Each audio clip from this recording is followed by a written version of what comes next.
How's it going, everyone? It's Manny from BackCourt Violation, and before I even get into this video, I just want to apologize for how long it's been in between videos.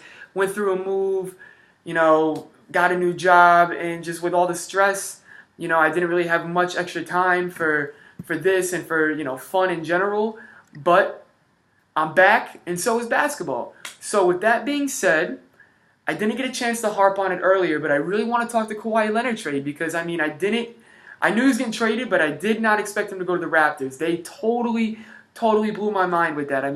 Would I have pulled that trigger? No way, man.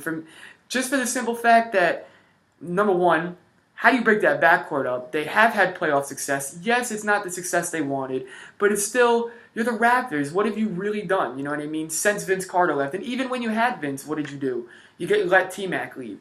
So to me, it was like, I just had to step back and really look at it for what it is and realize that they really did. Like I said, they swinging for the fences.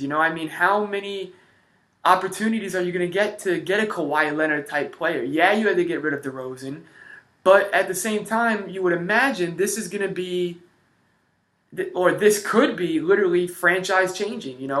If you're able to convince Kawhi Leonard to stay, you're going to be able to convince free agents to come.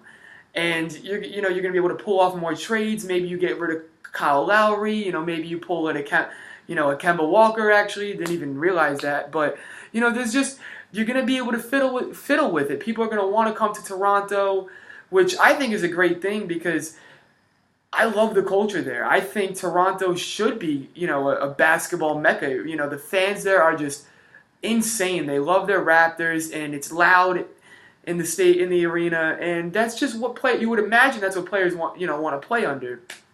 So looking deeper into the trade, in my opinion, at this moment in time, the Spurs have won the trade. Just for the simple fact that Kawhi really only has 1 year left on the contract, and at this time we don't know if he's staying or not. Yeah, he said he's going to give it consideration, but I like Kawhi Leonard. I don't want to hate on the guy, but his word isn't bond, and that's just facts right now. But going to the Spurs side, you got DeRozan out of it. Yeah, he might need to work on his three-point shooting, but you know what? People are acting like he's a terrible three-point shooter. Just because he's average at it doesn't mean he's terrible. Yes, he should be a superstar, so we expect a little bit more from him, but inside the three, he's money mid-range, and he's going to have, I'm telling you, the three's going to go up this year. He's going to be driving more than ever, and especially with Murray being out this year, tearing that ACL, he's gonna have the ball handling duties. He's not gonna have to split him with Kyle Lowry. He might split him with Patty Mills, but come on, you know what I mean? Like, Patty Mills is a shooter, so you're gonna see DeRozan's assist numbers go up. I'm sure the three's gonna start, knocking down a little bit more consistent, and that the volume of his shots from three might go up, and shots in general.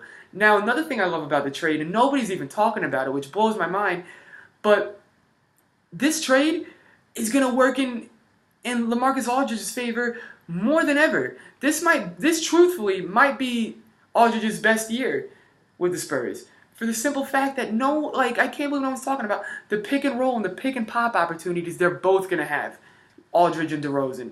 It's going to, just with a floor spacing guard, it's going to open up more opportunities for Aldridge, and he's one of those players that, unfortunately, the only way to get him active in the game is for his offense to be there. And I get most players are like that, but, he's pretty blatant with it, so that's one thing you don't like. But I think it's going to work out for Aldridge in his favor. Like I said, he's just going to get more shots, and being active is going to lead to more rebounds, and he's just all about the numbers. He's all about the all-star games when he really should be all about winning. But that's what I like in DeRozan. He is all about winning. Yes, it didn't really work it didn't go as planned in Toronto, but you know what, man? It's so hard to win against LeBron James. No one's going to hold that against you. If we were going to hold it against you, no one would like Horford or Paul Millsap because of what happened with the Hawks, but we get it. You know what I mean? It's LeBron. And that's what confused me when the Raptors traded him, was like, man, LeBron is finally gone. This could be a chance. Yeah, Philly's great. Yeah, the Celtics are great. But, it just they didn't have any faith, and that's what bothered me. And that's why I understand why Kyle Lowry's upset. But going back to the Spurs, They also got Jacob Pertl in it. And just a couple years ago, he was a lottery pick. I think it was 8th overall, something like that, 10th overall pick. So, I mean, there's still tons of untapped potential there. And now, they got Davis Bertans. And they've got players, man. They really do. And everyone is asking, Spurs a playoff team.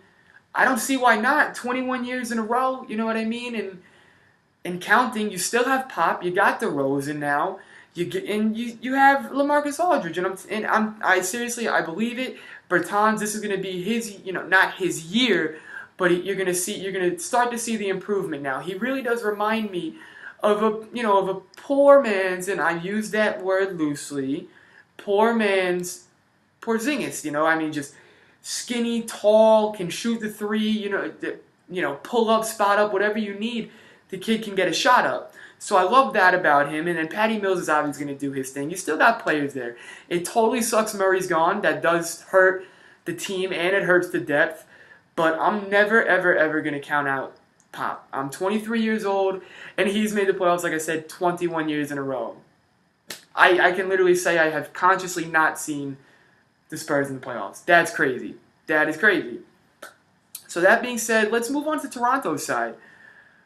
The balls that Yesiah Majuri has, to break up that backcourt is something. I mean, they've been talking about doing it with the Blazers, and granted they're both, McCollum and Lillard are both younger than Lowry, but it takes a lot of decision making, a lot of thought to do that, and I get why they did it. You got to swing for the fences. If you have an opportunity to get Kawhi Leonard, you don't turn it down. You really don't. And we've seen, obviously they didn't, and we've seen it. I do think Lowry and Kawhi are actually a better fit than Lowry and DeRozan. Just my opinion. I think this is really Kawhi Leonard's first time working with a, I don't want to say point guard in his prime because I don't think Lowry is anymore, but this might be the best point guard play Leonard has had in his career at this moment.